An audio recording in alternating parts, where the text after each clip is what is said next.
کیسے زندگی، آؤ علماء سے پوچھ لیں، آئے جو مشکل پیش کوئی، آؤ علماء سے پوچھ لیں۔ الحمدللہ رب العالمین والصلاة والسلام علی سید الانبیاء والمرسلین،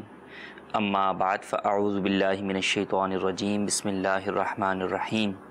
الصلاة والسلام علیک یا رسول اللہ وعلی آلک واصحابک یا حبیب اللہ، الصلاة والسلام علیک یا نبی اللہ وعلی آلک واصحابک یا نور اللہ۔ مدنی چینل کے ناظرین، ایک مرتبہ ہم پھر حاضر ہیں دارالافتاء اہل سنت کے سلسلے میں۔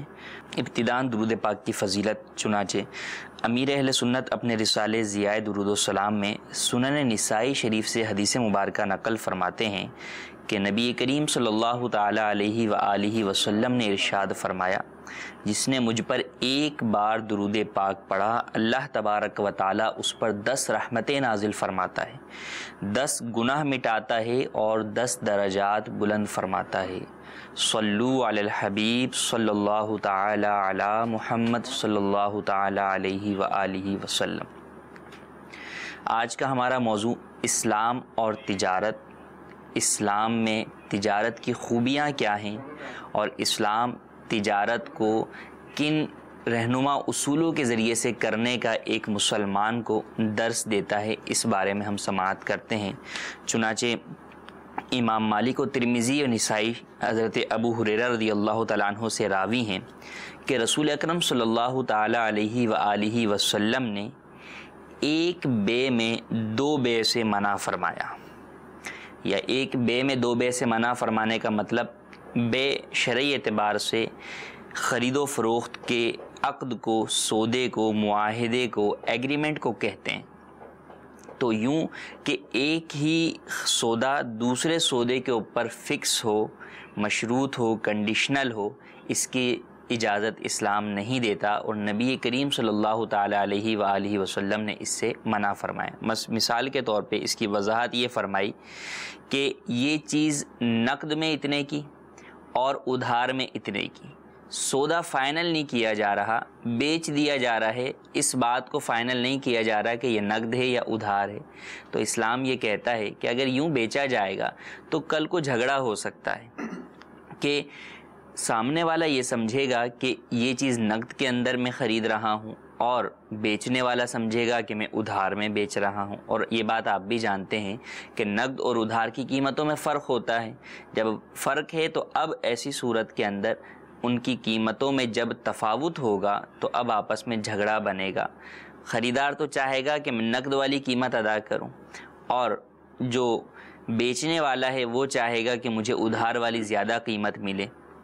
تو اس لیے نبی کریم صلی اللہ تعالیٰ علیہ وآلہ وسلم نے جھگڑے سے بچنے کے لیے منع فرما دیا کہ ایسا نہ کیا جائے۔ ہاں،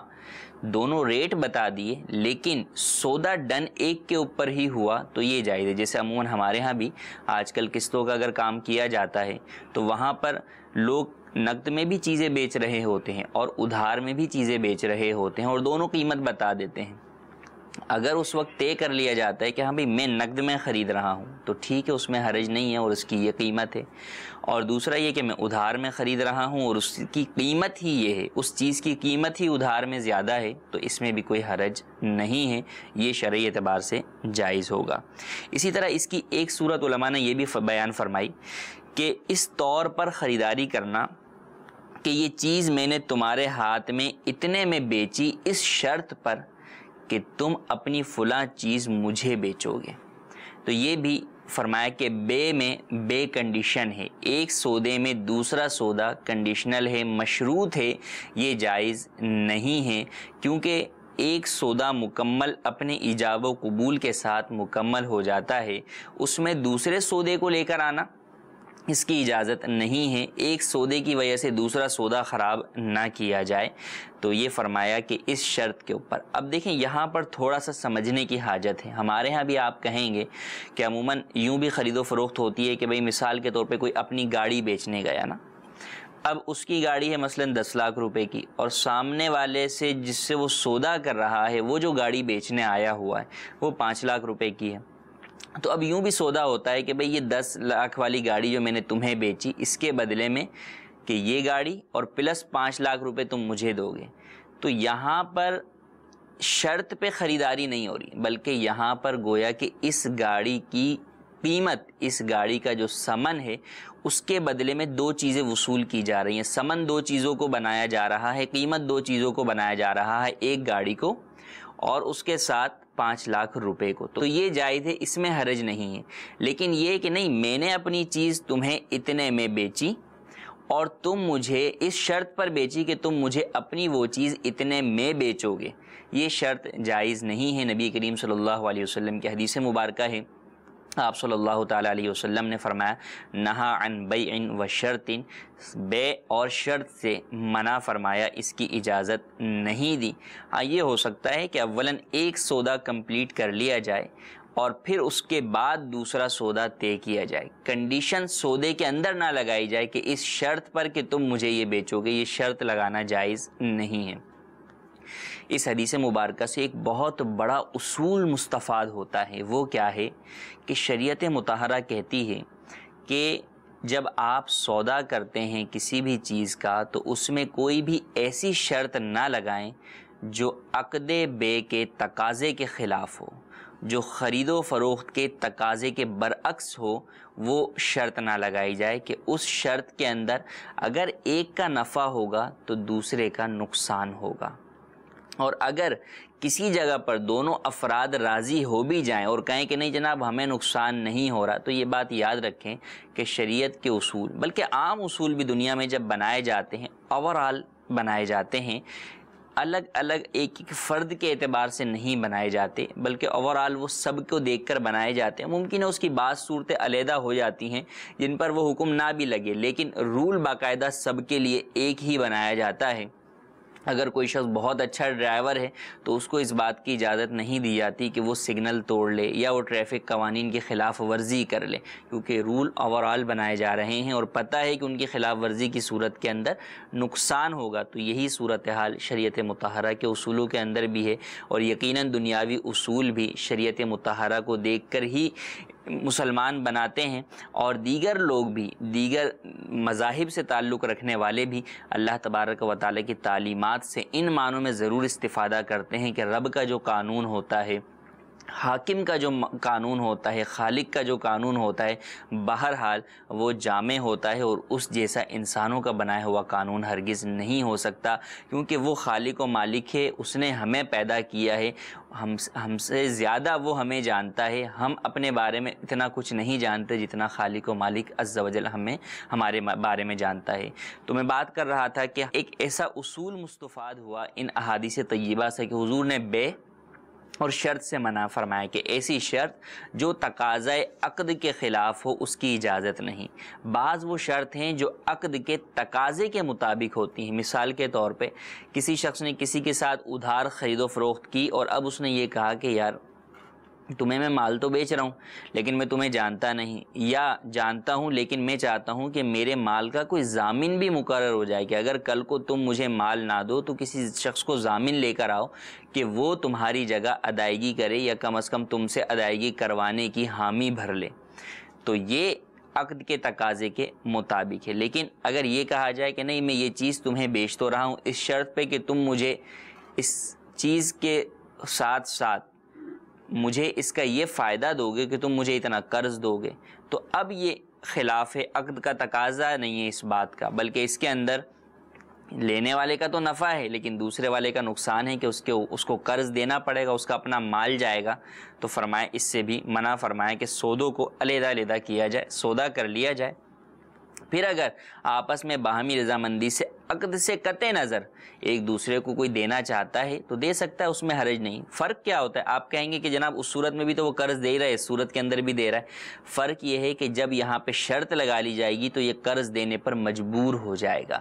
اور قرض دینے پہ مجبور ہوگا یہی شرط ہونے کی علامت ہے۔ اور اگر ایسا نہ ہو، شرط نہ ہو، ایک سودا مکمل ہو جائے، تو اب پھر دوسرا سودا ہونا یا دوسرا کوئی عقد ہونا، چاہے وہ قرض ہو، اجارہ ہو، کچھ بھی ہو، اس کے اندر وہ سامنے والا پابند نہیں ہوگا۔ اب یوں ہی مثال لے لیں، مثال کے طور پہ میں یہ چیز اس شرط پر بیچتا ہوں کہ تم مجھے اپنی یہ چیز اتنے میں بیچو گے، ہو سکتا ہے سامنے والا اتنے میں نہ بیچنا چاہتا ہو جتنے میں آپ چاہ رہے ہیں، آپ سستی چاہ رہے ہیں، وہ مہنگی بیچنا چاہتا ہو،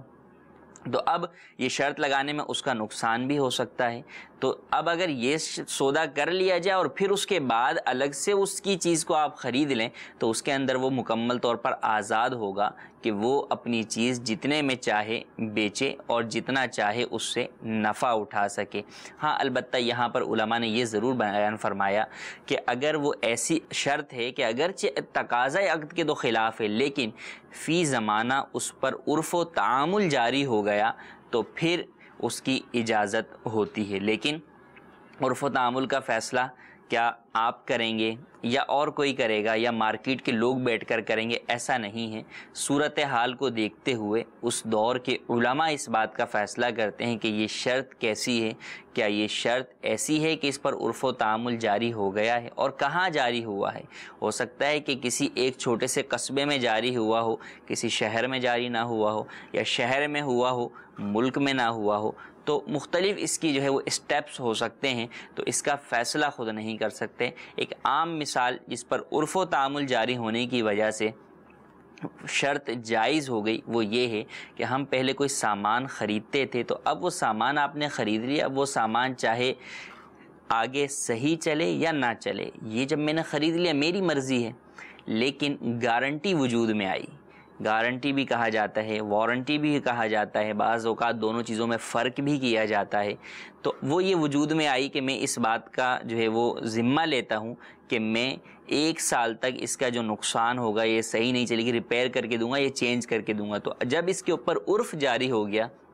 تو علماء نے اس کے جواز کا فتویٰ دیا۔ تو یہ تھا مختصر کلام۔ آئیے آپ کی کالز کچھ ہم شامل سلسلہ کرتے ہیں۔ جی کال سنائی۔ عبدالخالق اتاری یو کے بلیک برن سے عرض کر رہا ہوں۔ میرے پاس پاکستان میں ایک گھر ہے اور میں یہاں ایک اسلامی بھائی کو ڈاؤن پیمنٹ پر، یعنی اس کی ہاف قیمت پر بیچنا چاہ رہا ہوں، اور ان سے اس طرح ڈیل ہو رہی ہے کہ اگر باقی قیمت تک میں اس مکان کو کرائے پہ لگاتا رہوں، اس کا کرایہ میں خود لوں، اور آپ کے ساتھ جب تک یہ باقی قیمت وصول نہیں کر لیتا تب تک میں کرایہ لیتا رہوں گا، اور اس کی مدت تقریباً 2 سال ہوگی۔ کیا شرعی طور پر میرا اس طرح کرنا جائز ہے؟ جزاک اللہ خیرا۔ اب یہ دیکھیں کہ یہاں پہ بھی خرید و فروخت ہو رہی ہے لیکن ایک شرط کے ساتھ ہو رہی ہے۔ خرید و فروخت کا تقاضا یہ ہے کہ جب سودا ہو جاتا ہے، جیسے ہم نے پہلے بھی بیان کیا کہ اصل سودا ہے زبانی یا تحریری ایجاب و قبول، یہی سودا ہے۔ پیسوں کا لین دین یا مال کی ڈیلیوری یہ سودا نہیں، سودا پہلے ہو گیا، آگے یہ اس کے بعد کے معاملات ہیں۔ جب سودا ہو گیا تو سودے کا فائدہ کیا ہوتا ہے؟ سودے کا فائدہ یہ ہوتا ہے کہ جو چیز خریدی گئی ہے وہ بیچنے والے کی ملکیت سے نکل کر خریدار کی ملکیت میں داخل ہو جاتی ہے۔ جب خریدار کی ملکیت میں داخل ہو گئی تو اب ایسی صورت کے اندر وہ اس کا مالک ہے، اور اب اس سے جو بھی نفع آئے گا اس کا مالک وہی قرار پائے گا۔ اب آپ کہیں کہ ہم نے ادھار بیچا ہے، جی ہاں ادھار بیچا ہے، جب بھی اس کی ملکیت سامنے والے کی ہی ہو گئی، آپ کو فقط اپنے رقم کے مطالبے کا حق ہے جو بھی مقررہ مدتیں اس کی طے ہوئی ہیں۔ ہاں اگر کیش میں بیچا اور اب سامنے والا کیش نہیں دیتا تو اب روکنے کا حق ہے کہ آپ اس کو اس وقت تک ڈیلیوری نہ دیں جب تک کہ وہ آپ کو کیش نہ دے۔ لیکن جب آپ نے ادھار بیچا ہے تو اب آپ کیش کی، اب آپ اس وقت جو ہے وہ ثمن کی قیمت کی وصولی کا مطالبہ اسی وقت کر سکتے ہیں جب کہ وہ مقررہ مدت تک پہنچے گی، تو اس ٹائم کے اوپر آپ مطالبہ کر سکتے ہیں، اس سے پہلے نہیں کر سکتے۔ تو جو سوال انہوں نے کیا ایسا کرنا جائز نہیں ہے، آپ اس کا کرایہ نہیں لے سکتے کیونکہ یہ چیز اب آپ کی ملکیت میں ہی نہیں رہی۔ جب آپ نے بیچ دی، اگرچہ ڈاؤن پیمنٹ پہ بیچی، ایون کہ آپ نے کچھ بھی پیمنٹ نہ لی ہو، ادھار بیچ دی کسی کو کہ بھئی 2 سال کے بعد آپ مجھے اس کی ساری قیمت دے دینا، تو جب سودا ہو گیا تو اب وہ چیز سامنے والے کی ملکیت ہو گئی، اور اب ایسی صورت کے اندر شرعی اعتبار سے اس بات کا حکم ہوگا کہ آپ کے لیے اس سے کسی بھی قسم کا نفع اٹھانا جائز نہیں، نہ اس شرط پر کہ میں اتنے عرصے تک اس میں رہوں گا، نہ اس شرط پر کہ میں اس کا نفع اٹھاؤں گا، ان دونوں ہی باتوں کی ہرگز اجازت نہیں ہوگی۔ تو اس طرح خریداری کرنا یا سودا اپنا مال بیچنا یہ جائز نہیں ہے، لازم ہے توبہ بھی کریں اور اس عقد کو دوبارہ نئے سرے سے کریں۔ اگر کوئی اس طرح کا سودا ہو جائے جس میں کوئی ناجائز شرط ہے تو اولاً اس کو کینسل کریں اور نئے طریقے سے جو ہے وہ دوبارہ عقد کریں ناجائز شرطوں سے پاک، اور اللہ عز و جل کی بارگاہ میں سچی توبہ بھی کریں۔ جی مزید کال۔ السلام علیکم ورحمۃ اللہ وبرکاتہ۔ وعلیکم السلام ورحمۃ اللہ وبرکاتہ۔ محمد عقیل شریف اتاری دارالفتاح علیہ سنت میں مفتی صاحب کی بارگاہ میں عرض ہے کہ ایک دکان پر ایک اسلامی بھائی آلریڈی وہ اجیر ہیں۔ اب مالک دکان جو ہے وہ اس اجیر اسلامی بھائی سے کہہ رہے ہیں کہ آپ جو ہے وہ دکان کے باہر ٹھیا خالی ہے، اس پر آپ آلو کی چپس اور سموسے وغیرہ یہ لگائیں اور سارا مٹیریل میں آپ کو فراہم کرتا ہوں، اور ایسا ہے کہ اس کام سے جو پرافٹ ہوگا وہ ہم آپس میں 50-50 کر لیں گے۔ تو ایسا کرنا کیسا ہے کہ یہ جو پرافٹ ہے یہ تنخواہ کے علاوہ وہ 50-50 کریں گے، اور دوسرا بندہ اس پر ایگری بھی ہے؟ اس پر شرعی رہنمائی فرما دیں۔ السلام علیکم ورحمۃ اللہ وبرکاتہ۔ اب دیکھیں یہ در حقیقت شرکت کی صورت بنتی ہے کاروبار کے اندر کہ آپ کسی کو پارٹنر بناتے ہیں۔ پارٹنر دو طریقے سے بنتے ہیں، یا تو یہ کہ دونوں پارٹنر ہی انویسٹ کرتے ہیں، یا یہ کہ دونوں پارٹنر میں سے ایک انویسٹ کرتا ہے اور دوسرا کام کرتا ہے۔ پہلے کو شرکت کہتے ہیں اس شرعی اصطلاح کے اندر، اور دوسرے کو مداربت کہتے ہیں۔ مداربت کے اندر یہ ضروری ہوتا ہے کہ آپ جب سامنے والے کو کام کے لیے دے رہے ہیں تو کیش دیں، مٹیریل نہیں دیا جائے گا، کیش دیا جائے گا، وہ اس کیش سے خود مٹیریل خرید کر اس کو سیل آؤٹ کرے گا، اور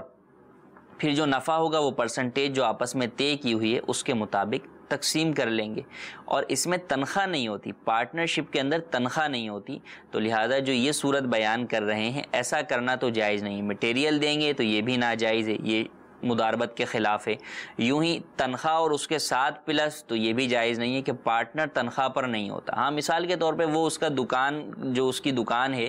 کپڑے کی مثلاً دکان ہے، اور اس پر وہ شخص جو ہے وہ الگ سے ملازم ہے، صبح جو ہے وہ 8 سے شام 5 تک۔ اب 5 کے بعد جب وہ ملازمت ختم ہو گئی اس کے بعد یہ باہر جو ہے وہ یہ ٹھیا لگاتا ہے، اور اب اس کے اوپر یہ پارٹنرشپ کرتے ہیں تو یہ جائز ہے، لیکن وہی بات کہ اس میں تنخواہ نہیں ہوگی، اور دوسرا کیش دیا جائے گا، وہ اسی کیش سے کاؤنٹر بھی خریدے گا، وہ اسی سے مال بھی خریدے گا ساری چیزوں کا، اور وہ پھر سیل آؤٹ کرے گا، اور جو اب اس سے نفع ہوگا یہ آپس میں پرسنٹیج کے اعتبار سے تقسیم کریں گے، جو پرسنٹیج پہلے طے کرنا ضروری ہوگا۔ اور یہ بات یاد رکھیں کہ اس میں اگر نقصان ہوگا تو اولاً تو نقصان کو پروفٹ سے پورا کیا جائے گا، لیکن اگر خدا نخواستہ نقصان بڑھتے بڑھتے کیپٹل تک پہنچا تو پھر نقصان انویسٹر کو برداشت کرنا ہوگا۔ جی مزید کال۔ مفتی صاحب کی بارگاہ میں میرا سوال یہ عرض ہے کہ یہ لوگوں سے ہم سنتے رہتے ہیں عمرہ چھوٹا اور بڑا ہوتا ہے، تو اس کے بارے میں ذرا وضاحت کر دیں کہ عمرہ ایک ہی قسم کا ہے یا چھوٹا اور بڑا بھی ہوتا ہے؟ عموماً جو کہا جاتا ہے چھوٹا یا بڑا عمرہ، وہ مسجد عائشہ سے جو عمرہ کیا جاتا ہے جو تنعیم کا مقام ہے اسے چھوٹا عمرہ کہتے ہیں، اور مسجد جعرانہ سے جا کر جو عمرہ کیا جاتا ہے شہدائے حنین کے مزارات کے ساتھ یہ مقام ہے، وہاں سے جو عمرہ باندھا جاتا ہے اسے بڑا عمرہ کہا جاتا ہے۔ اور یہ اس لیے لوگ کہتے ہیں کہ نبی کریم صلی اللہ تعالیٰ علیہ وآلہ وسلم نے جعرانہ سے عمرے کا احرام باندھا، اور نبی کریم صلی اللہ علیہ وسلم نے سیدہ عائشہ صدیقہ رضی اللہ تعالیٰ عنہا کو حج کے موقع پر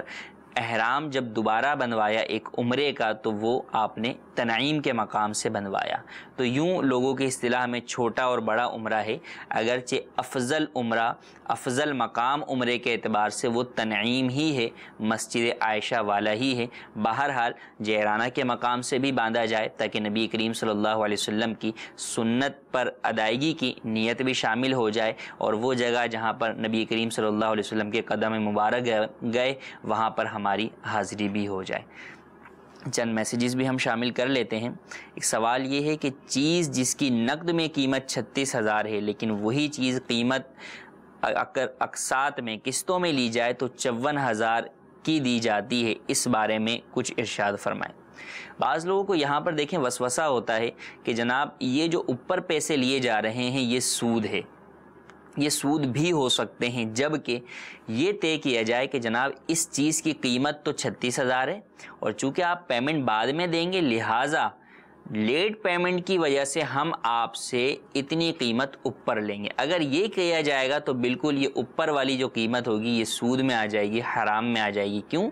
کیونکہ اب جو اوپر والی قیمت ہے وہ چیز کے بدلے میں نہیں بلکہ مدت کے بدلے میں، ٹائم پیریڈ کے بدلے میں آ رہی ہے، تو یہ جائز نہیں ہے۔ ہاں اگر یہ کہا جائے کہ اس چیز کی قیمت ہی نقد میں 36,000 اور ادھار میں اس چیز کی قیمت ہی 54,000 ہے تو اب بیچنا اور خریدنا جائز ہوگا۔ اب اس میں حرج نہیں ہے کہ اب قیمت کے مقابلے میں کہیں پر بھی ٹائم پیریڈ نہیں آ رہا بلکہ اس چیز کی قیمت آ رہی ہے، تو یہ فرق جو ہے وہ واضح ہونا ضروری ہے۔ اور خرید و فروخت جب قسطوں پر ہوتی ہے تو اس میں یہ بھی ضروری ہے کہ کسی بھی قسم کی ناجائز شرط نہ پائی جائے۔ عموماً پینلٹی کی شرط لگی ہوتی ہے کہ جناب اگر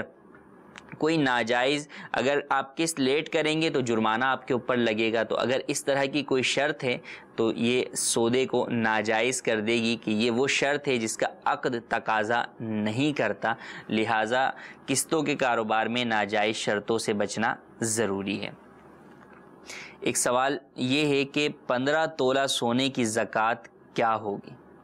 دیکھیں، سونے کی یا چاندی کی زکوٰۃ کا آسان فی زمانہ حل یہ ہے، ایک تو یہ ہے کہ ہم سونے کے اعتبار سے نکالیں کہ جناب اتنے تولے اور اتنے ماشے اس کی زکوٰۃ ہے، یہ عموماً مشکل ہوتا ہے۔ آپ مارکیٹ میں اپنے سونے کی قیمت معلوم کر لیجئے، جو قیمت وہ بتاتے ہیں، مثلا 15 تولہ سونے کی اگر مثال کے طور پر وہ کہتے ہیں کہ 7.5 لاکھ روپے اس کی قیمت بنتی ہے، تو آپ اس کا 2.5% زکوٰۃ نکال لیجئے، 2.5% اس کی زکوٰۃ لازم ہوگی۔ یہ آسان طریقہ ہے۔ جی مزید کالز۔ میرا نام محمد حمید نسیم ہے اور میں جامعۃ المدینہ بریڈفورڈ میں پڑھتا ہوں۔ مفتی صاحب کی بارگاہ میں سوال تھا کہ کیا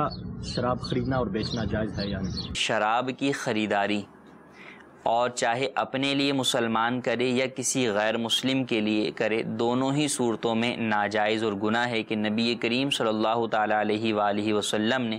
شراب کے معاملے میں 10 افراد پر لعنت فرمائی۔ شراب اٹھانے والے پر، شراب پینے والے پر، جس کے لیے شراب اٹھائی جائے اس پر، شراب بیچنے والے پر، شراب خریدنے والے پر، الغرض کسی بھی طرح اس میں جو معاون اور مددگار ہوگا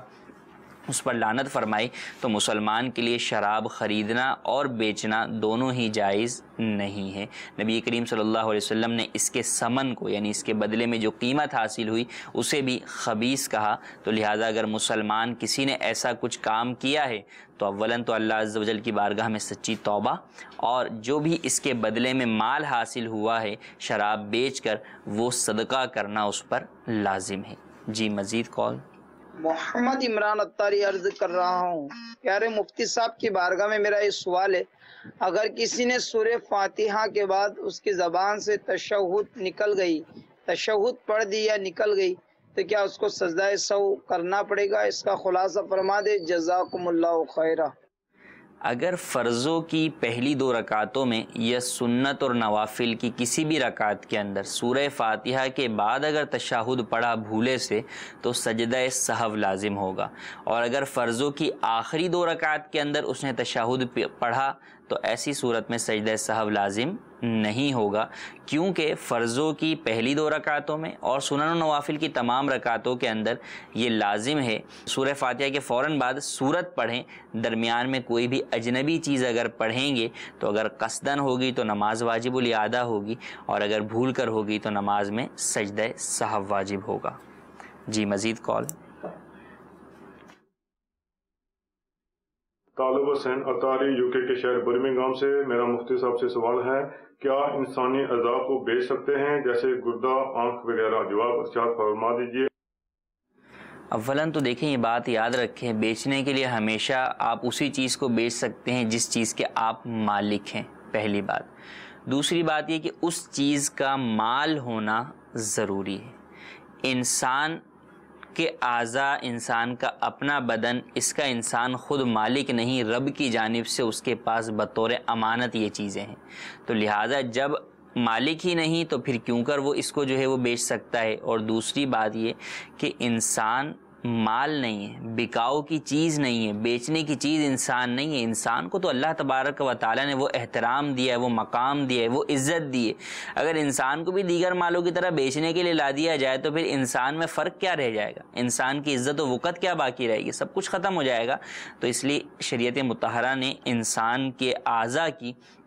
خرید و فروخت کو حرام قرار دیا ہے، تو گردے یا دیگر اعضاء کی خرید و فروخت ہرگز جائز نہیں، حتیٰ کہ خون کی خرید و فروخت بھی جائز نہیں ہے۔ علماء نے ضرورتاً خون دینے کی تو اجازت دی ہے، لیکن بلا عوض،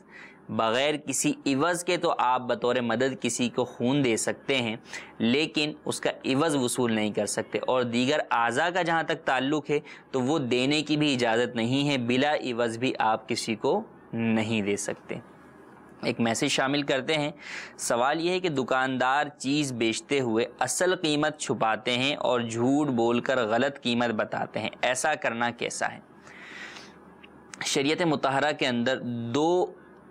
اس طرح کی بیوعات ہیں کہ جن میں اگر اصل قیمت آپ نے چھپائی تو ایسی صورت کے اندر خریدار کو یہ حق حاصل ہوگا کہ وہ اس سودے کو کینسل کر سکے۔ ایک کہلاتی ہے بے مرابحہ، کہ اس میں آپ بتاتے ہیں کہ یہ چیز میں نے اتنے میں خریدی اور میں اس کے اوپر اتنا نفع لے رہا ہوں۔ دوسری کہلاتی ہے بے تولیہ، کہ اس میں آپ کہتے ہیں میں نے چیز اتنے میں خریدی اور جتنے میں خریدی ہے بغیر نفع کے تمہیں اتنے میں ہی بیچ رہا ہوں۔ تو اب یہاں پر اگر اصل قیمت کے اندر جھوٹ بولا تو بالکل یہ دونوں بیوعات میں اگر بعد میں ظاہر ہوتا ہے کہ سامنے والے شخص نے جھوٹ بولا ہے تو ان بیوعات کو کینسل کرنے کا خریدار کو بالکل حق حاصل ہوگا۔ اور اس کے علاوہ ایک عام بے کی جاتی ہے کہ اس میں یہ نہیں بتاتا کہ وہ کتنا میں نے جو ہے وہ لیا ہے پروفٹ، یا میں نے کتنے میں خریدی یا مجھے کتنے میں پڑی۔ تو اس میں جھوٹ بولنے سے اگرچہ بے تو فاسد نہیں ہوگی، لیکن جو دکاندار ہے، جو بیچنے والا ہے، وہ گنہگار ضرور ہوگا۔ اور حدیث میں فرمایا کہ جھوٹی قسموں سے اگرچہ مال تو بک جاتا ہے لیکن برکت اٹھ جاتی ہے۔ اور یہی وجہ ہے کہ آج ہم دیکھیں کہ بہت سارے لوگ بہت سارا مال تو اس طرح کما لیتے ہیں لیکن برکت ان کے مال میں نہیں ہوتی، تو لہذا جھوٹ بولنا ہرگز جائز نہیں۔ اس بات کا اندازہ لگائیے کہ شریعت مطہرہ نے جو میں نے ابتداً دو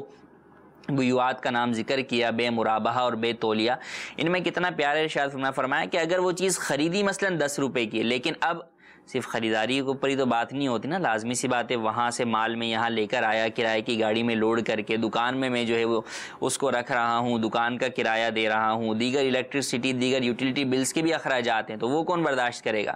تو فرمایا کہ پھر ایسی صورت کے اندر یہ کہے کہ یہ چیز مجھے اتنے میں پڑی ہے، یہ نہ کہ میں نے اتنے میں خریدی ہے، کیونکہ خریدی تو 10 روپے کی ہے اور اب دیگر اخراجات ملا کر اسے وہ پڑی مثال کے طور پر 15 روپے کی ہے، تو اب یوں کہنا کہ میں نے 15 میں خریدی ہے یہ جھوٹ ہو جائے گا۔ یہ کہے کہ مجھے یہ چیز پڑی جو ہے وہ 15 کے اندر ہے تو اب یہ سچ ہو جائے گا۔ تو اندازہ کیجئے کہ الفاظ کے اندر بھی شریعت مطہرہ ہمیں کتنے پیارے اصول عطا فرما رہی ہے کہ ایسی بات ہرگز نہ کی جائے جو جھوٹ کی طرف لے جانے والی ہو، اور ساتھ ہی اس کا حل بھی بیان کر رہی ہے۔ تو لہذا جھوٹ ہرگز نہ بولا جائے کاروبار کے اندر، نہ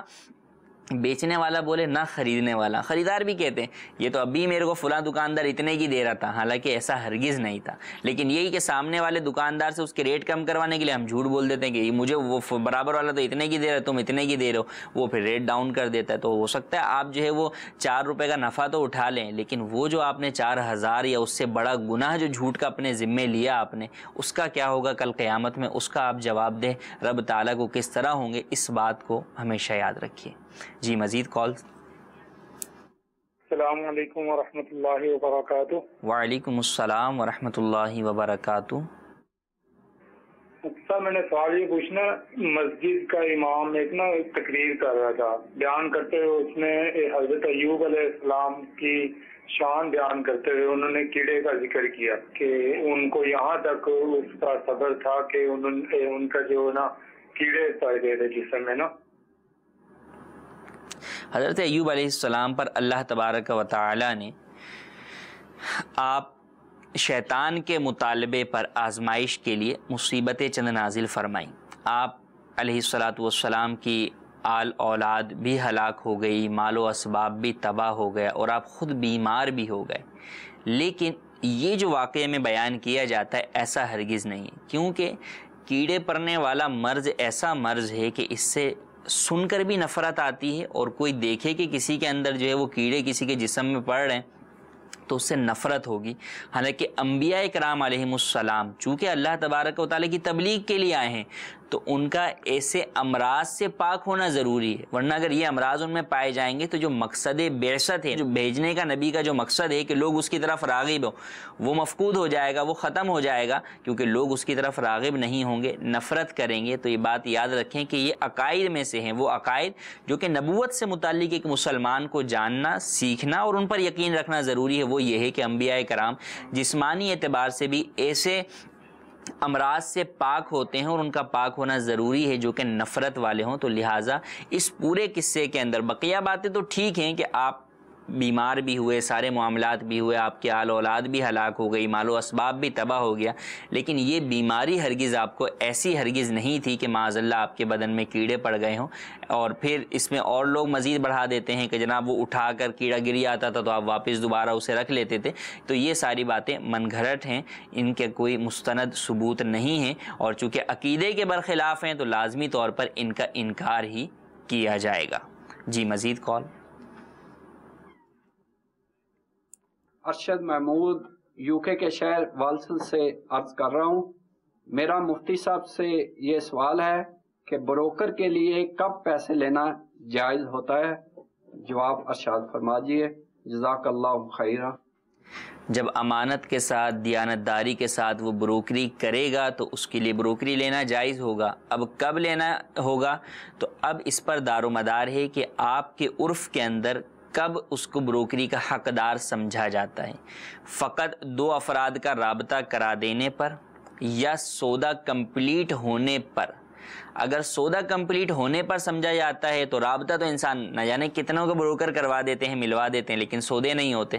تو وہ حقدار نہیں ہوتے، نہ ہی وہ اس بات کا مطالبہ کرتے ہیں۔ ہمارے ہاں پاکستان میں تو ایسا ہی ہے،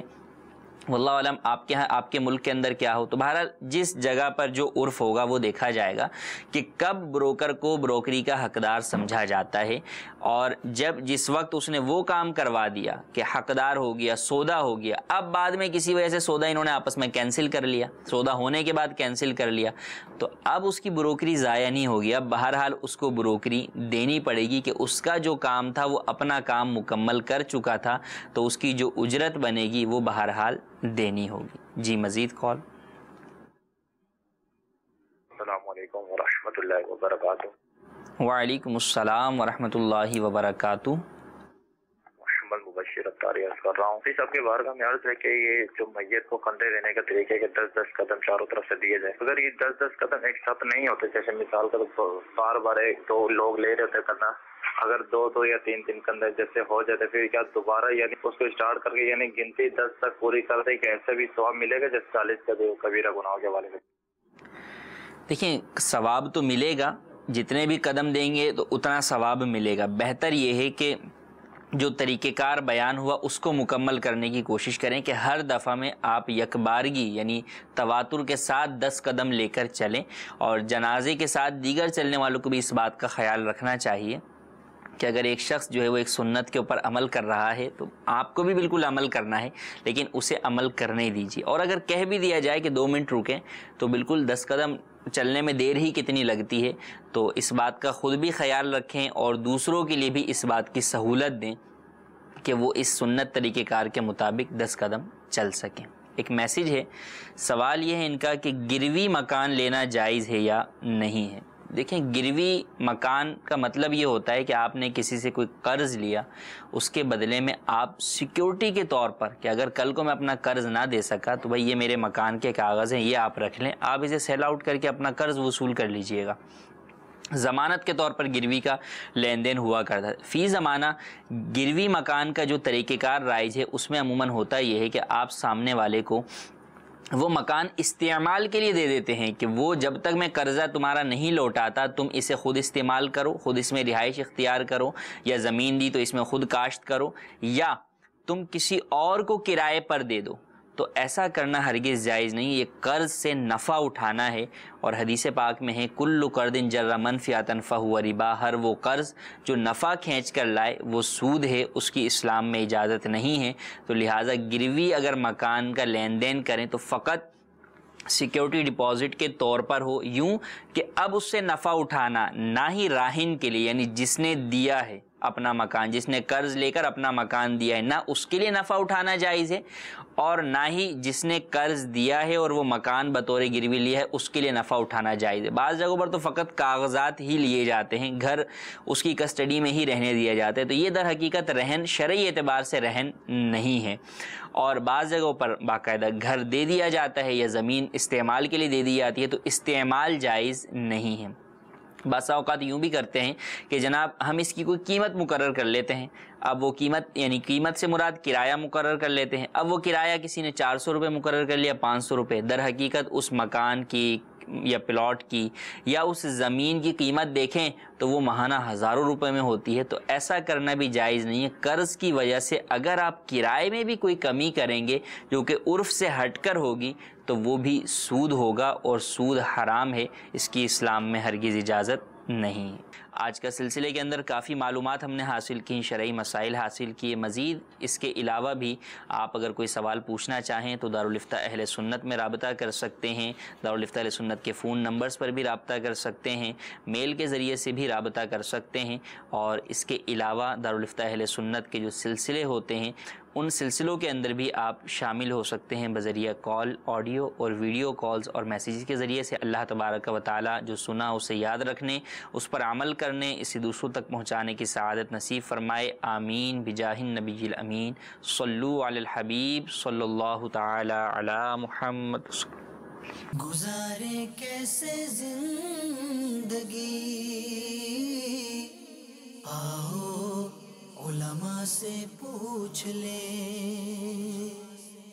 آئے جو مشکل پیش کوئی، آؤ علماء سے پوچھ لیں.